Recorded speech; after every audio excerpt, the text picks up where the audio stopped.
Buddy, thank God it is done and dusted, and it seems like Rúben Amorim is in no mood for messing around heading into this weekend's game against Liverpool. Going to bring you that quote, which apparently came from Laurie Whitwell from The Athletic, regarding Manuel Ugarte and what was said behind the scenes. Rúben taking a ruthless approach to Manchester United. This looks quite good. If you're a United fan, you're looking at this and you're thinking, this is a no-nonsense approach from Rúben Amorim, but we'll get your live comments on this as well when we get into the show. Give me your thoughts on this, everybody. I'm going to go through all of that and what's been said, what's also been deleted or asked to be deleted. Well, it's too late now, but we'll talk about that as well. We'll talk about what Romano said regarding Maguire and Casemiro. Interesting quote from him there. Like we said, internationals are over. Good international break for Manchester United. Injury-free, apart from Aiden Heaven. Free kick and an assist for Ahmad Biancheri on the score sheet. Also in the internationals. Very, very good. And looking ahead to Liverpool this weekend, Manchester United are in a good place now, and like I said at the top of the show there, thank God international break is over and we can concentrate on what's necessary now, because this is a huge 3 to 4 week spell now before the next break for Rúben Amorim and his future at Manchester United. I'm not going straight in on Rúben. I'm not having a go and saying that this is do or die or anything like this. We all know the situation. We know the reality of everything that's going on right now, and he needs wins. He needs his squad on side, and he is taking no prisoners. Now, the quote that's been going around and going around social media has come from Laurie Whitwell, Talk of the Devils, a live show that took place over in Ireland. We've seen people quoting it. We've seen people talking about the person who's actually put it out there.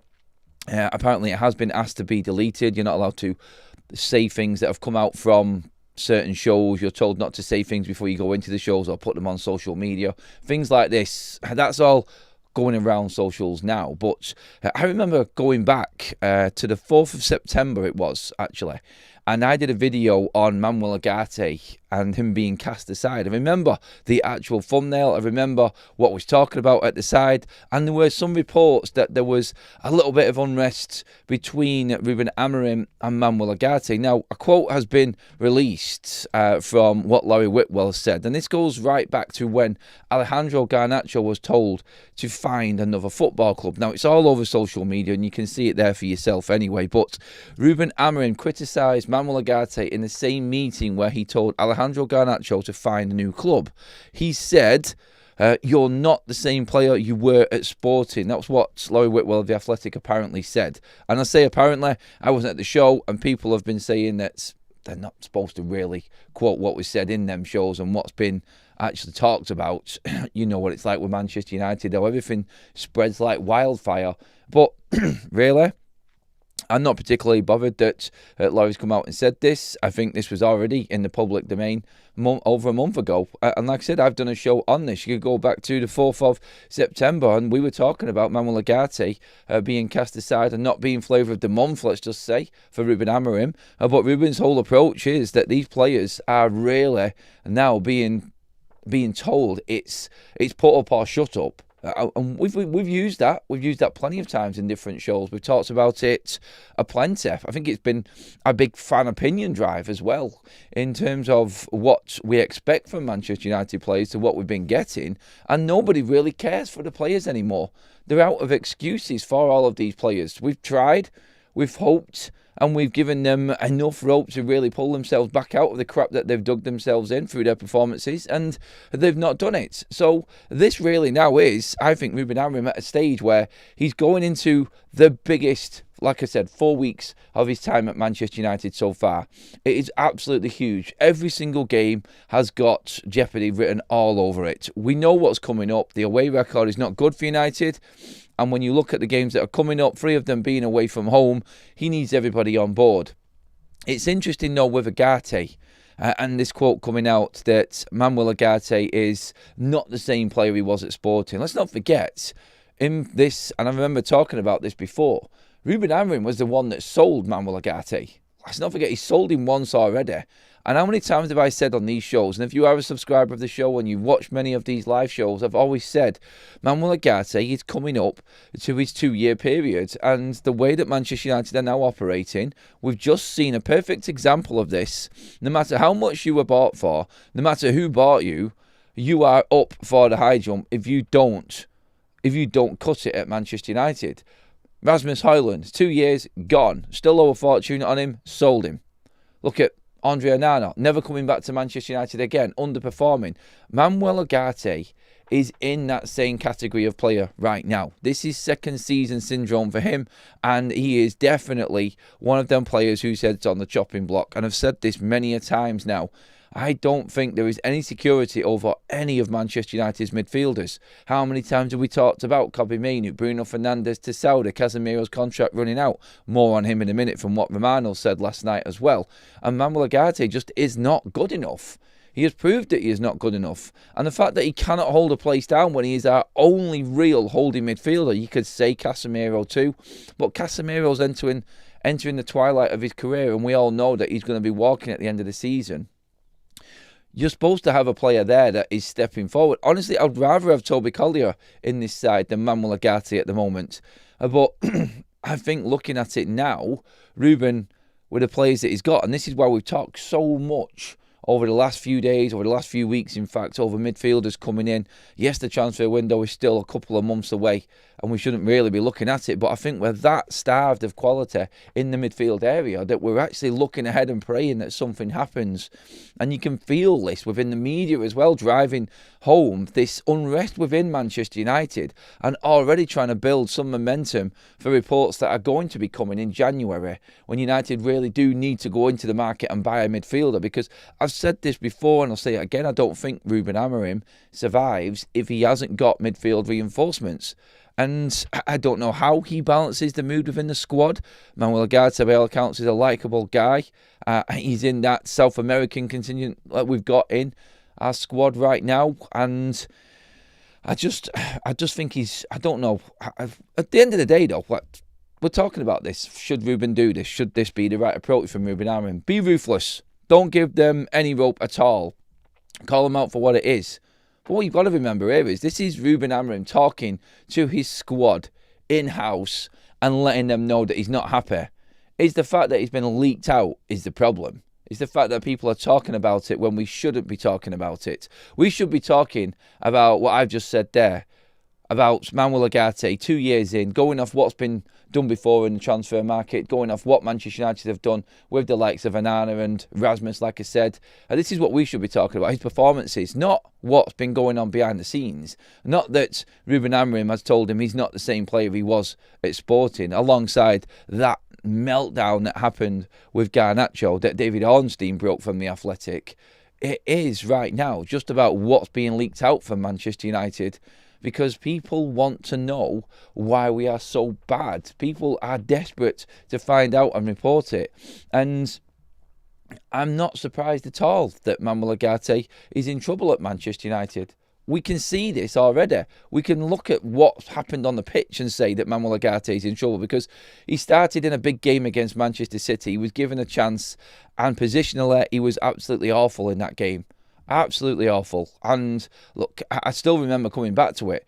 And when you've got this group of games coming up, the games, the four that we've got coming up, Liverpool, Brighton, Forest and Spurs, when you look at them games and you're looking at Rúben Amorim and where he is right now, who does he go to? Because this automatically then sends you into the talking points around Mainoo and why he's not in. If you've got Manuel Ugarte, who is apparently not as good as what he was at Sporting, but he's still ahead of the likes of Mainoo, it does actually drive home that conversation that everybody's having regarding Bruno Fernandes. And there's only one place that Mainoo can fight for in this Man United side, and that's Bruno Fernandes, the number 8, the one number 8 position. Kobe isn't going to be changed by the looks of it into a number 6. He's trying to convince Rúben Amorim by all accounts, and that, I think, is, again, really wishful thinking. Rúben is a man who's stubborn in his system, as we know, and we know what he's like, and we know how he likes to play football. I just don't think Kobe's going to feature. And all 4 of our midfielders, what we're looking at right now, Casemiro, Bruno Fernandes, Mainoo, Manuel Ugarte, the uncertainty in that area of the pitch is there for everybody to see. And I don't know how this is going to relay out onto the pitch. I don't know how Man United are going to perform. I thought we had a good performance against Sunderland, and that's what we're hoping to take into this weekend. But you've also got to look at here is this happened a while ago as well, didn't it? So when we're talking about Ugarte and the problems, maybe we've got past this. Maybe this ruthless streak for Rúben Amorim has actually worked for him, and we're now at this point where everyone is now up their game. I know that's wishful thinking again. And of course, we will see when we play Liverpool if that is the case. But you go look back to when this happened, or apparently happened, and yeah, you could say performances haven't been great, but it's not been horrendous, has it?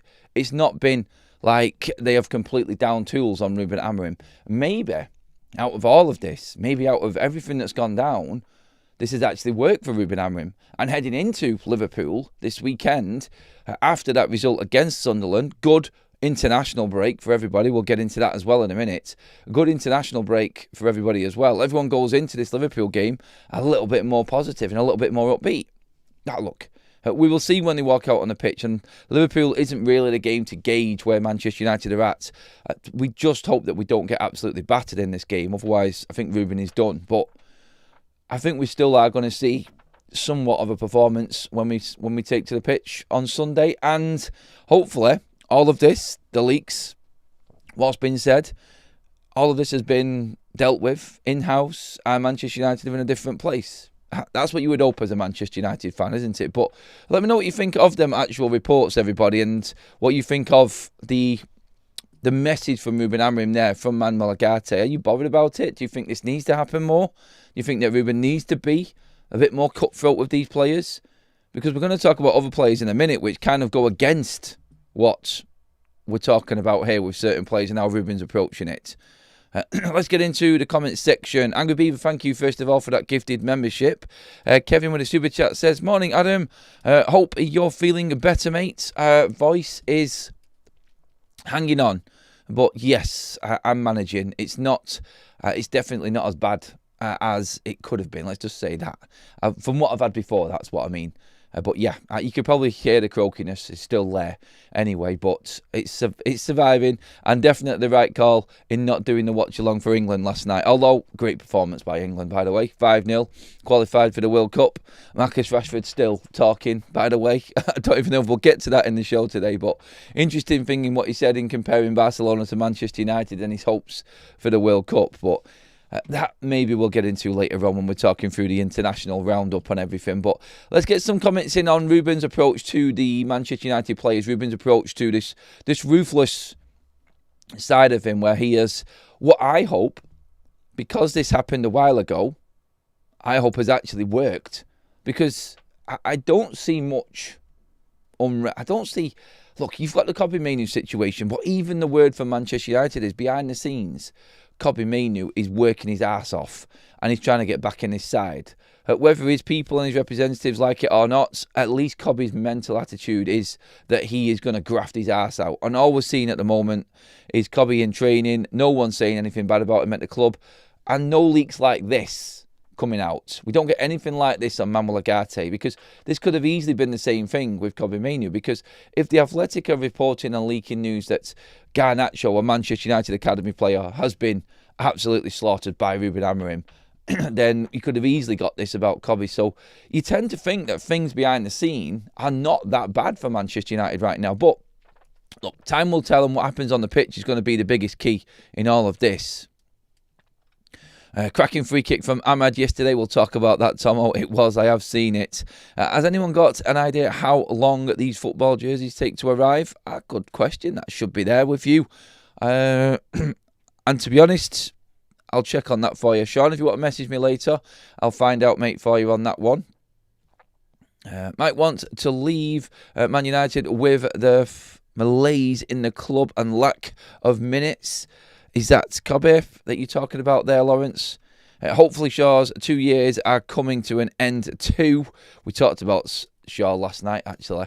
1 more year left on his contract after this season finishes. I'd rather have a sack of potatoes in midfield than Manuel Ugarte, says Ian.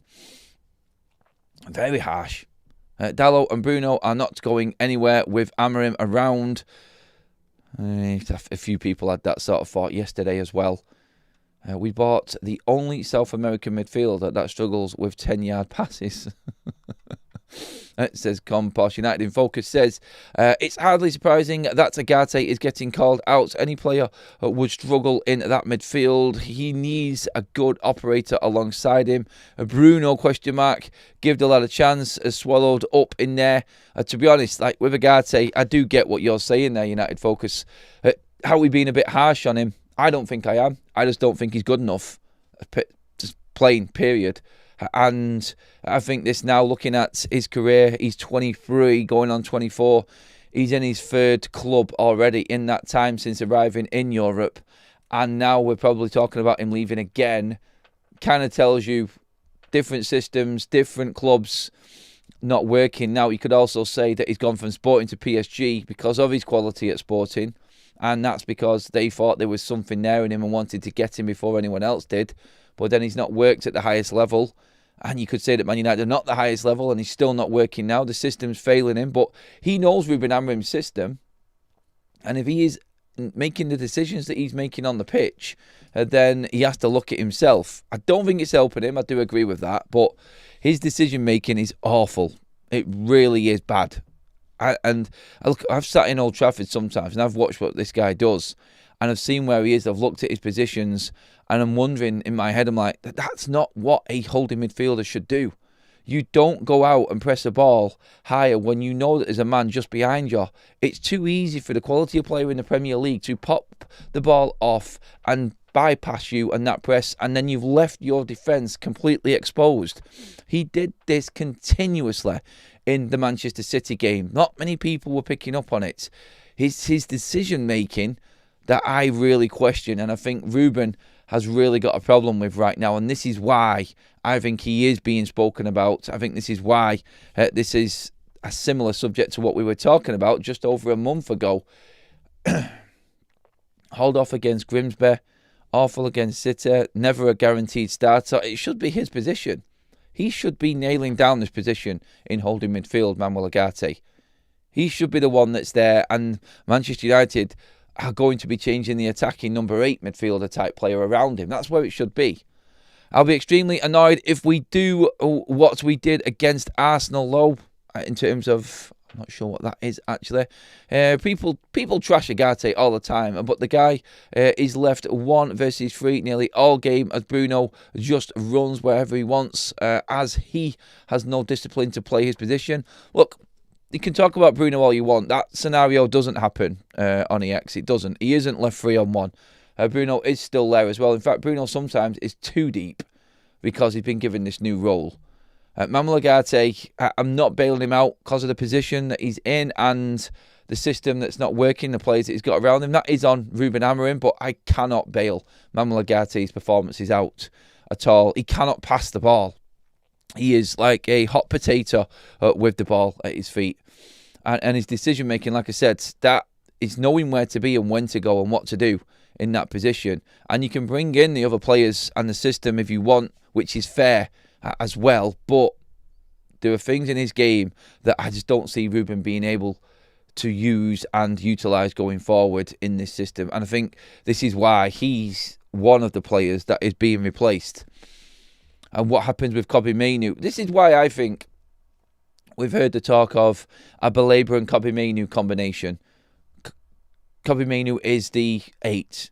Baleba is the 6. The energy and aggression in a Carlos Baleba type of player in that holding midfield role. Then you've got Mainoo and his position where he can be a bit more creative and have a bit more freedom. Then the centre-back dropping in to that midfield also. I think that would be someone like a De Ligt or a Leach or a Lenny Yoro type of player. He is, in his system and what he wants to create, you can see what he's trying to do, Rúben Amorim.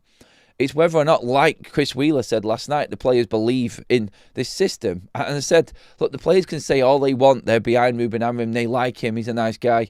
And they want to be successful. But if they don't believe in that system, then they don't believe in Rúben Amorim. And that's where he's got to find the balance. I don't think he's got the players to do it, though. I don't think he can play what he wants to in this system. And you could say there's a lot of blame there on Rúben Amorim for not demanding certain players. He didn't need to go out and buy 210s and all that conversation is there still. And of course, when you look at when all of these incidents happen, and the ones that we're talking about right now, the fact that Manuel Ugarte was brought up in the same conversation with Garnacho, as Laurie Whitwell has said, then that happened just as the season was finishing. Surely you then don't let Toby Collier leave and not bring in another midfielder.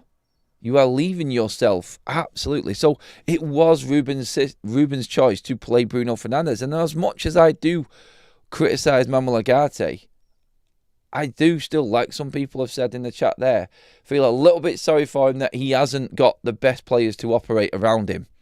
And that's down to Rúben.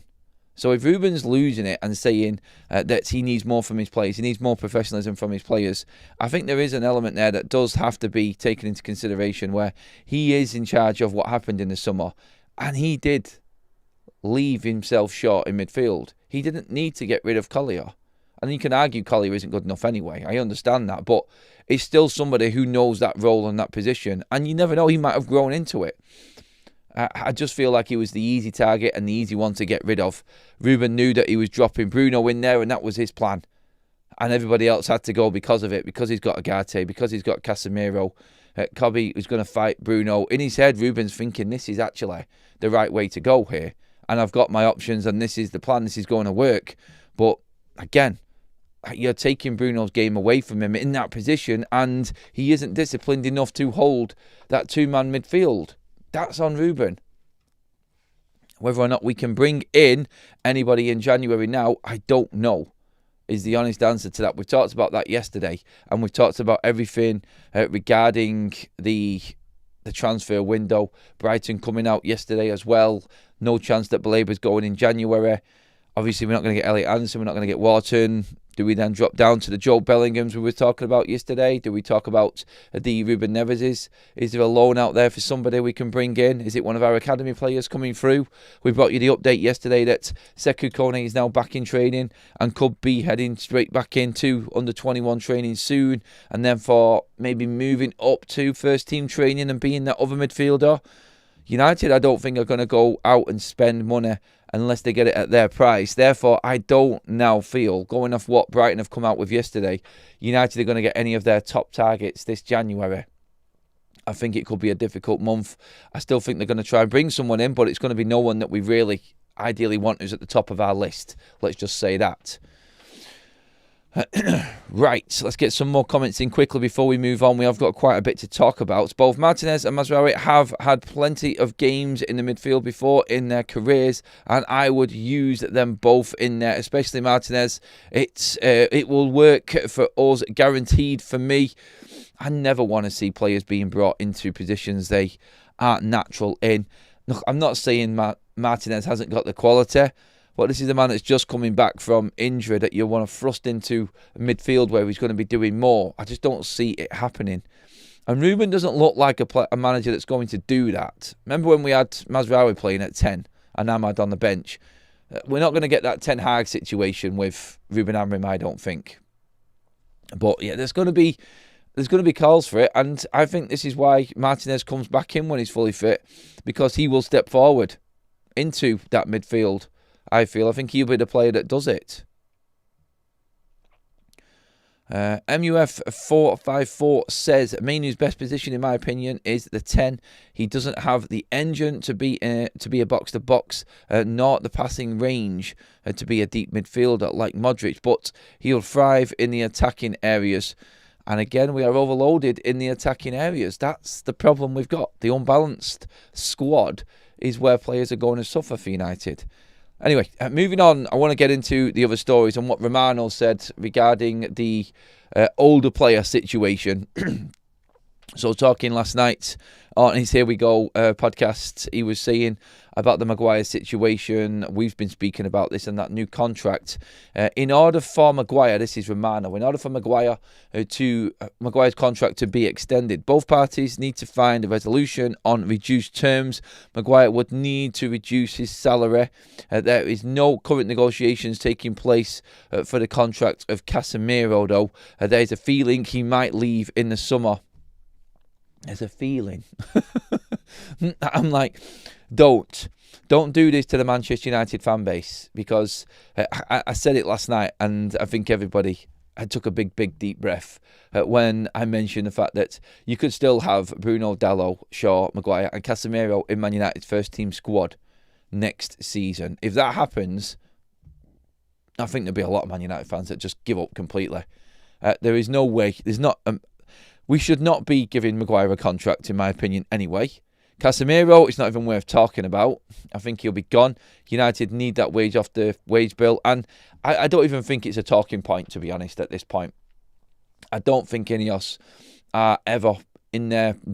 Well, in anybody's wildest dreams are Ineos ever going to offer Casemiro a new contract. So put Casemiro aside, he's done. There's no way. Even with what Rob Dawson said yesterday, Manchester United are still undecided on whether to offer Casemiro a new deal. No. I'm just saying it now. There's no way. United need to move forward. While Casemiro is there, he will still feel like he needs to be in that team and play. While Harry Maguire is there, he'll feel like they've given me a contract, they want me to play. He's in the way. Both of them players are in the way right now.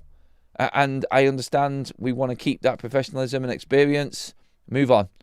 It's not helping anybody right now. It's about what we get out on the pitch. And quite clearly, them players are not doing enough on the pitch for Manchester United. No matter how good they are behind the scenes.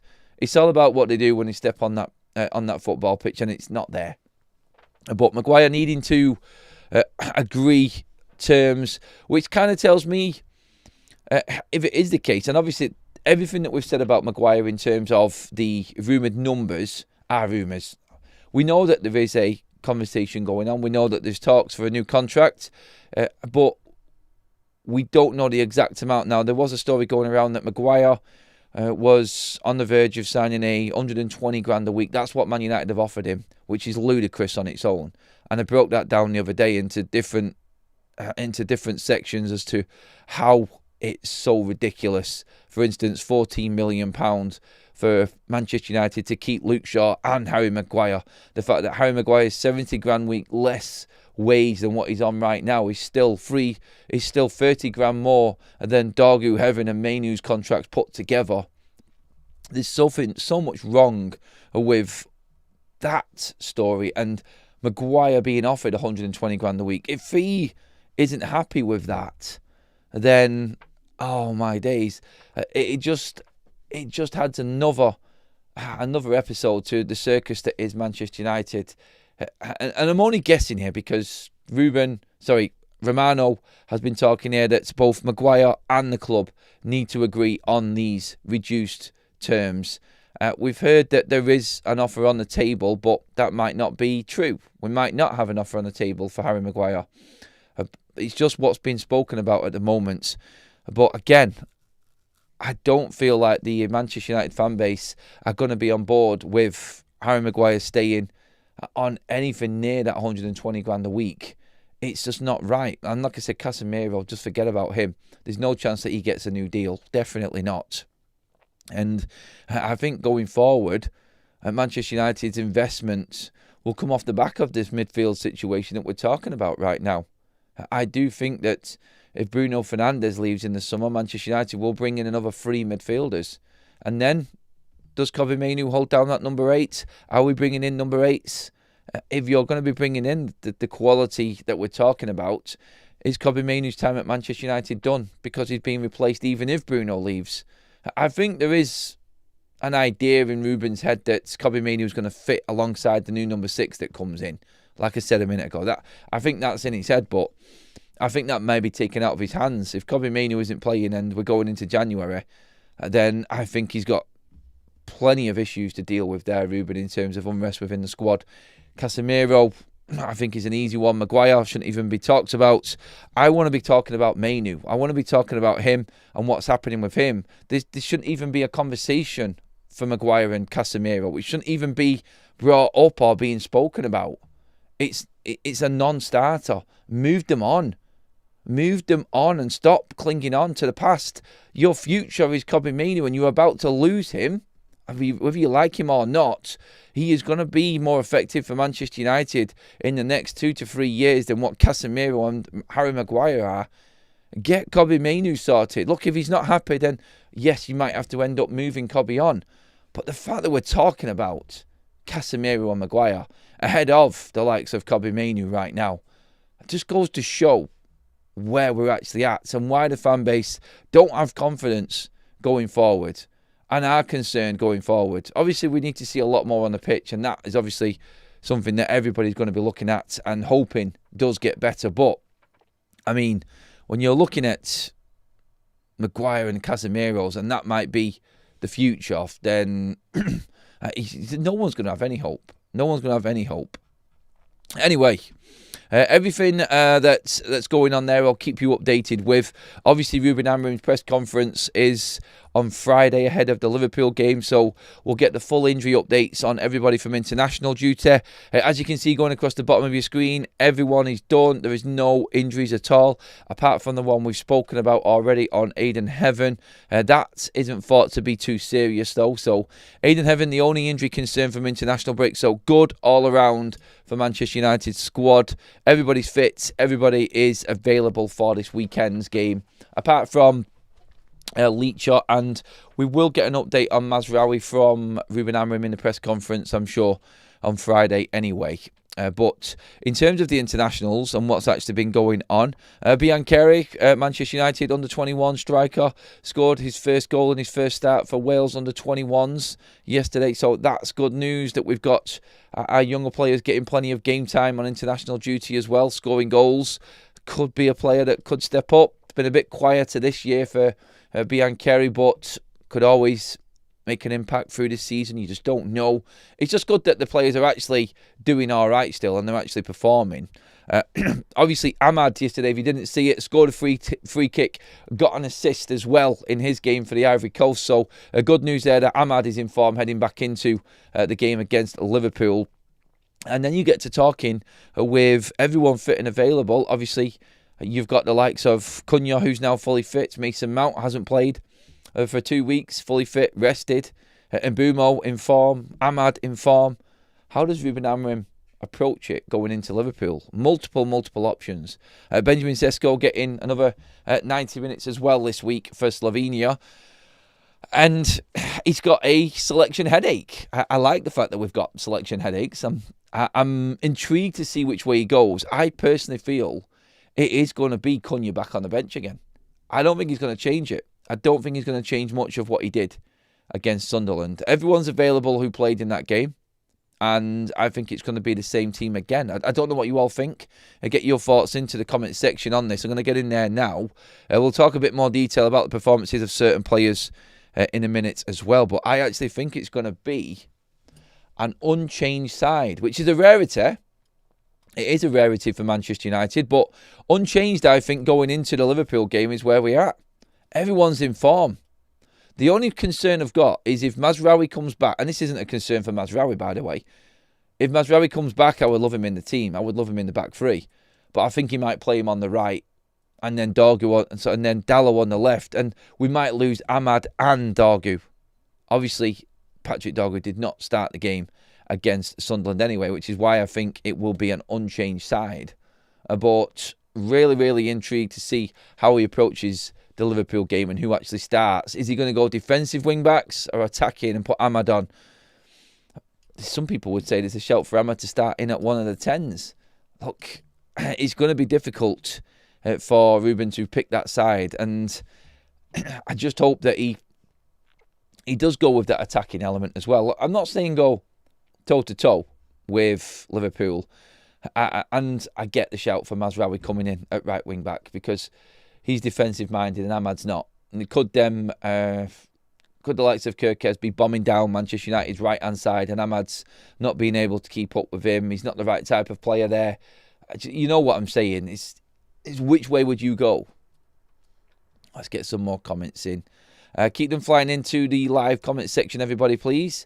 If our owners are serious about winning, they should bring in Wharton, Anderson, Baleba, and the German kid Stiller. Is it?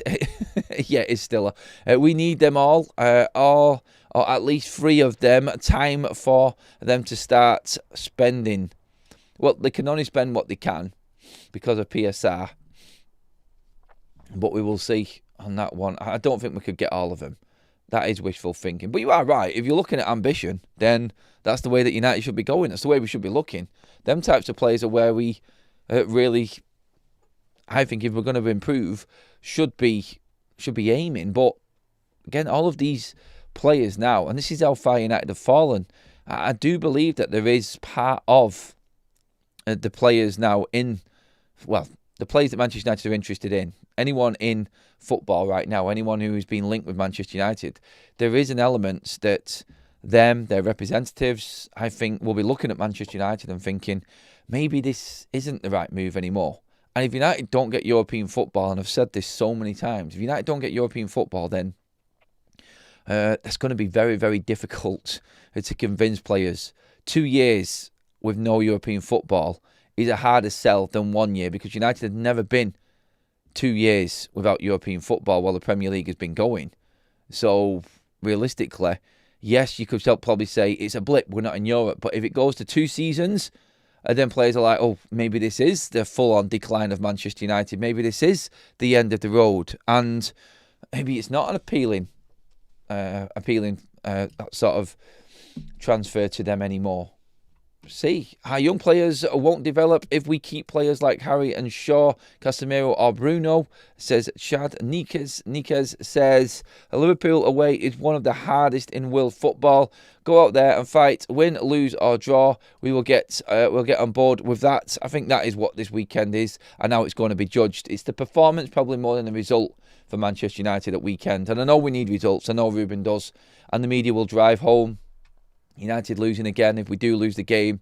But I think United fans will be looking at the application, how they perform, how they fight.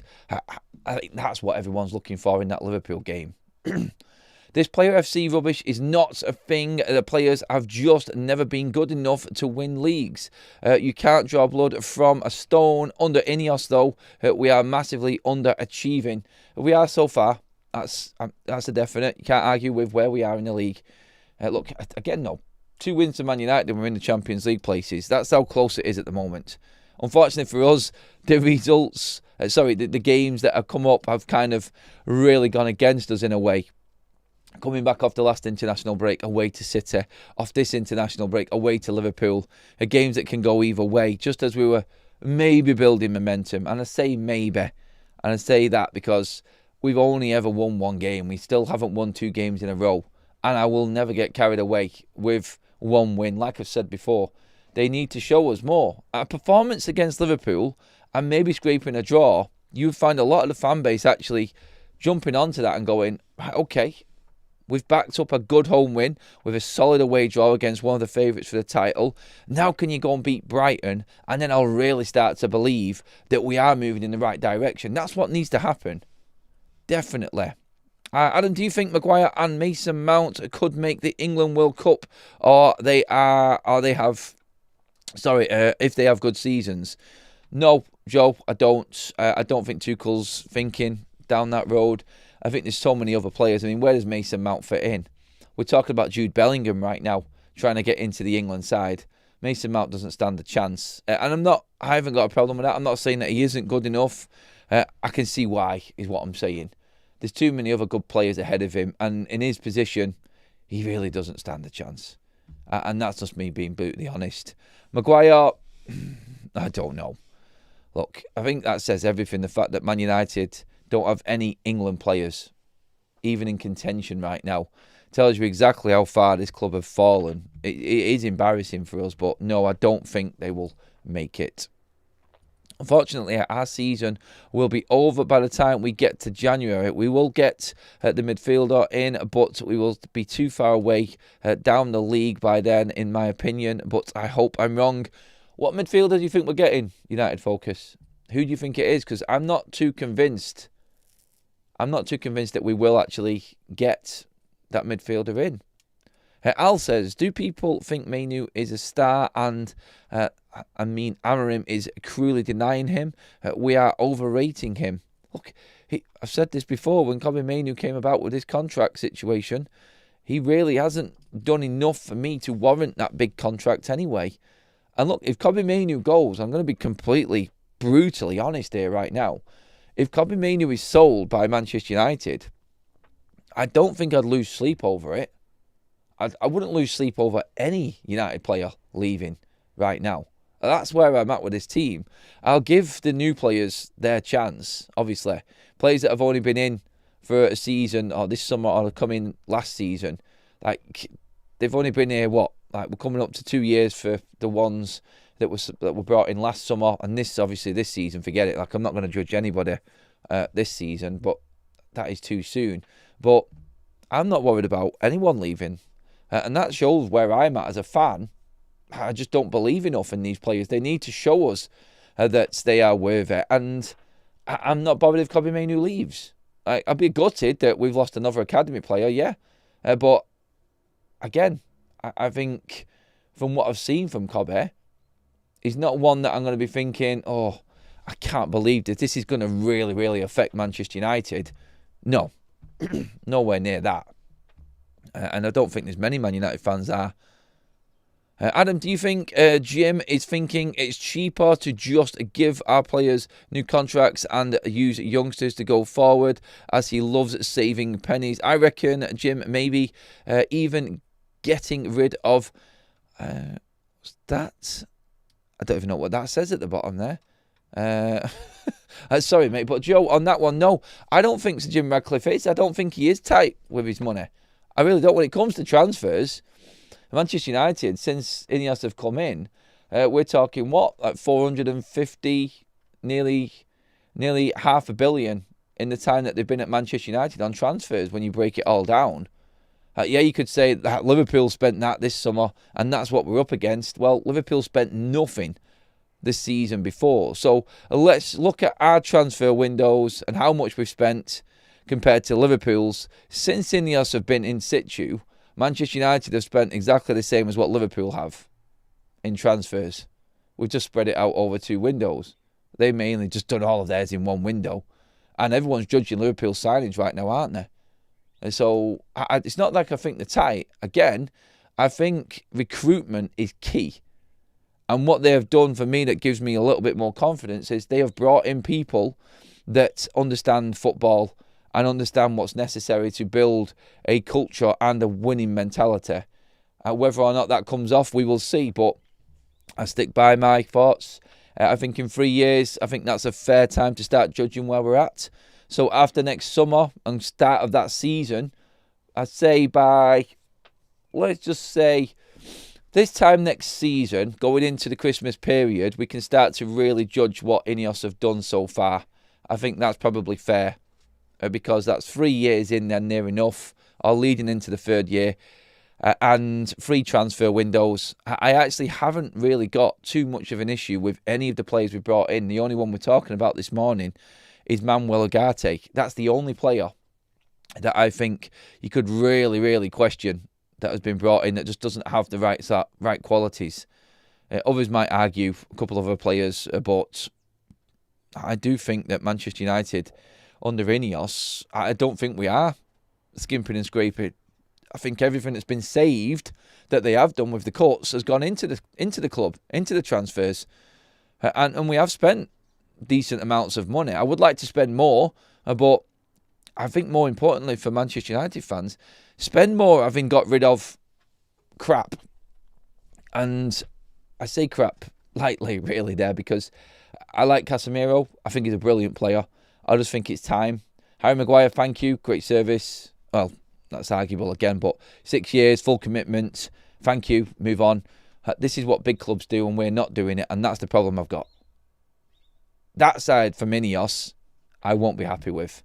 Clinging on to players that they have come in and said, in Sir Jim Ratcliffe's words, were ridiculous transfers. Like, who sanctioned Casemiro at that age on them wages for that transfer fee? If they start giving new contracts to Maguire's, to Shaw's, Casemiro, players like this, then that's when I'll start to really question what Ineos are doing. And that's when I'll be, as a United fan, even more worried. Look, we might not even have him in charge. You never know. With all of this takeover talk, it could be new ownership at Man United yet. And I do believe that there is a lot in that takeover talk still that needs to actually that needs to come out. There's a lot more to come. I'm sure questions will be asked, and Rúben will just back them off in that press conference on Friday regarding the takeover. But look, let's just see how this one rides out. But yeah, to round up the older players and them contracts again, I do think that Manchester United's academy has got absolute raw talent in it. And the more these older players that get new contracts that have underperformed at Manchester United, the less chance the academy lads have got coming through. And that's the problem I've got with it. I don't understand any of them transfers. And people can argue with me, them contract extensions, and people can argue that with me all day long. I'm completely open to that debate and talking about it. And I do get what a lot of people have said about Maguire. But I'm looking 4 or 5 years down the line, and I think we might not see some of the talent that we've got in our own academy because of these players.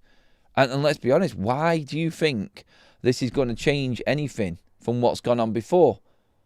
These players have been part of all of the negatives on the pitch that Manchester United fans have been going through for the last 10 years. Obviously, not all of them, but the last 5 years at least. And you're keeping them. It's crazy. I fancy we are signing Neves. Just a feeling, says Ant. Right now, he would be better than what we've got. That's what I would say. We have had a poll running throughout the show, everybody, as well. Sunday versus Liverpool. What would you accept? What do you accept? A draw, a win, a loss, just a solid performance. Just a solid performance, 33% of the vote. That tells you everything, doesn't it? No one's expecting much against Liverpool. And I don't think realistically we can expect too much from that Liverpool game, can we? I think it's going to be tough. We've got an horrible record there anyway, and Liverpool are on the bounce back. I'm fearing it. I'm fearing it for that Liverpool bounce back more than anything. Lots of comments coming in about certain midfielders that we can be bringing in. Everyone's got an opinion. If I mentioned a midfielder, someone in the chat would go, not good enough. There's no definite fix for Manchester United. I think what this then comes down to is, can Rúben Amorim make something work? And that's when you look to your manager. Yeah, you can get players in, and there's plenty of people out there that would say that player's not good enough. Some people say that player is good enough. But it's all about what Rúben does. It's all about him, and that's where the judgment's going to come.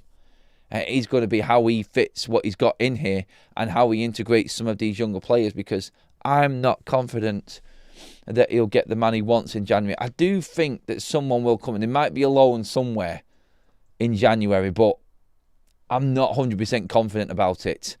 I'm waiting to see things, but as it is at the moment with what's been said, everyone that we have been linked with has been completely shut down by their parent clubs at the moment. So, yeah, I'm not fully confident is all I'm saying with it. I devalue Baleba would be available, probably a bet than Stiller. Well, actually, Lawrence, no, he's not. Brighton have said that he's not available in January now. And going off what's been reported, I did the video on it yesterday. If Brighton come out and say he's not for sale, last time they did that, United just walked away. Brighton will demand over 100 million if someone wants to come for Baleba in January. They'll absolutely fleece them, but they're not bothered. They're not bothered about the money. They don't need the money. They're not going to sell Carlos Baleba to Man United this January. That's a fact. And even if he puts a transfer request in, they're saying that they're not going to. They don't need to sell. They want to sell him, and it's probably going to happen in the summer when they know everyone's got money and they can maximise what they have got. And they can get the biggest transfer fee for him. That's what will happen. Unfortunately for Manchester United, we kind of missed the opportunity to bring in the right type of midfielder in the summer transfer window. And that, I think, is what a lot of fans got upset with as well. Ragar, good. Cheers for that, mate. You have a good day, pal. Anyone saying the system isn't working this season is just being stupid. I won't go that far. Everything is pointing to much better performances on the field, both stats and on the eye test. Not really, Glyn. Not on the eye test. Until they start performing away from home, mate, then, yeah, That's when I'll start to actually judge it. I haven't seen anything away from home on the eye test this season. 20 minutes against Fulham. The rest has been an absolute disaster class. City, appalling. And I'm not having all them shots that came in when we were 3-0 down as the stats backing them up. I don't believe in that. City took the foot well and truly off the gas. Brentford was a nightmare. Absolute nightmare. And I've seen the same frailties again, the same body. Bad attitude from the players. It was just one of, we've been beaten and there's nothing we can do about it. I've seen that against City. I've seen that against Brentford. And we just about clung on against Fulham. Liverpool, like most people have said in that poll there, a solid performance. Show us that you have got a little bit of fight in you. And then that might actually convince a lot of the fan base. Samuel says, don't agree with you, Adam. We are getting him in January. Samuel, I want to believe you. And I want to be on your side with that one, matey. I hope you're right. I would happily sit here and say, my opinion was wrong. because we got Baleba. Gems there says, don't want Baleba. His performances have been terrible. His head's gone. He should be out there pulling up trees to show why we should go back in for him. But he's not. Andrew says, I'm looking forward to the Premier League football again, but hope United don't crumble at Anfield. Just hope we fight in the game for 90 minutes rather than just one half. A full 90-minute performance for Manchester United would be nice. Goals in the first half, goals in the second half. One of them games, please. United, that would do. Right, that pretty much is everything. All I've got left to say is actually, please don't forget again, I know I keep saying it, but get onto our match bingo. The link is in the live chat right now, everybody. Click on that link, download the app, deposit £10 into your account, use promo code on that deposit page, FUTV, all capitals, to have your deposit amount boosted by 100%. Double your money, everybody, now. Get 5 cards for the price of 4. Play bingo in any Manchester United game, any Premier League game that is coming up this weekend. We're going to have a big one against Liverpool, and I want more winners. More winners like Gems, whose message there we've pinned up there with the link, who's over 700 quid richer because of match bingo. Many of other people in there as well, actually big winners there on match bingo as well. I want as many as we possibly can by the end of this calendar year, and they are running that discount for us for another month. In fact, it's probably going to run to the end of the year, everybody, so grab your cards now, get on to match bingo, join the fun. You are missing out. At least we can cheer ourselves up by winning on the match bingo card this weekend. Even if United don't turn up, they are going to turn up, and we are going to get a performance this weekend. You heard it here first, everybody. But for now, that is our show done this morning. Thank you, everybody. Thank you, mods, super chats, new members as well. Welcome along to Forever United TV. Pop a like on the video, and please make sure that you hit that subscribe button as well for all your United updates.